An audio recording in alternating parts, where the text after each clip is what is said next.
Hello everyone, this is Rebecca with Making with Bacon and Quick Quotes. I wanted to share with you a quick tutorial about how you can use our chalk inks in another technique other than just edging your chipboard pieces and your cardstock and pattern paper.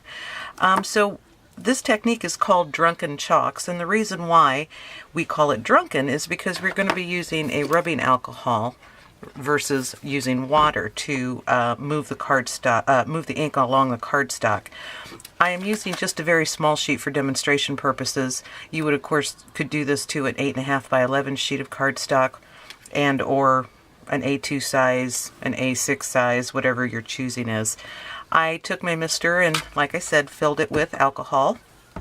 And I'm going to be using the Key Largo, Capri Blue, and the Bermuda to do this. So what we're going to do is we're going to quickly add this straight to our glossy cardstock. And this technique is for glossy cardstock. I should have mentioned that in the beginning. And we're just going to kind of put it down. No rhyme or reason to it. I'm starting with the lightest color first, working to the medium, and then finally the dark color.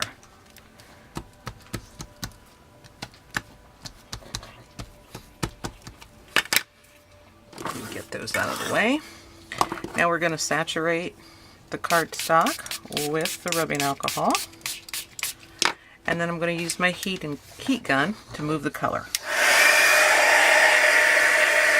Okay, after you completely dry it with your embossing gun, you will get this beautiful marbled look or effect on the cardstock.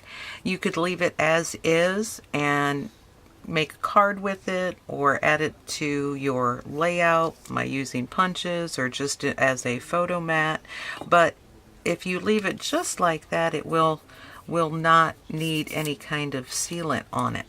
However, I'm going to take it another step further and add Encore Ultimate Metallic Gold. You can tell my pad is very old.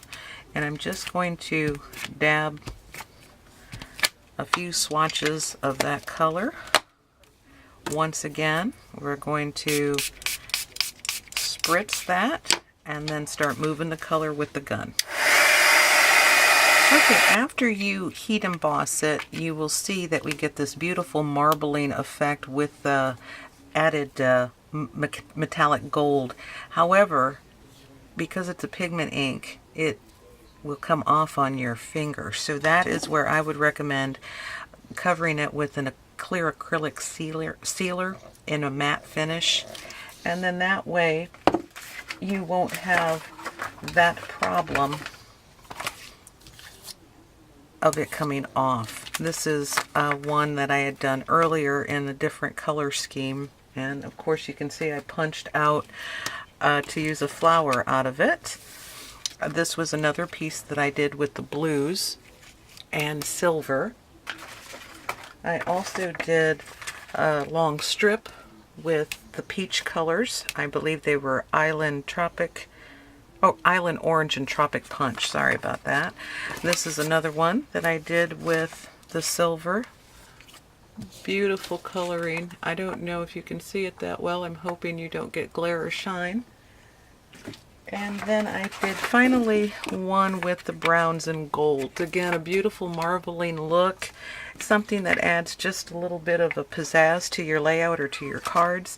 And then this is a card that I created using a A2 size with the blues and the golds. I added our spring showers paper and did some glittering and a few prills with just a little sentiment and a bow, and a very quick, simple, and easy Easter card ready to go into my stash. I hope you learned something new today and give it a whirl. Thanks for watching.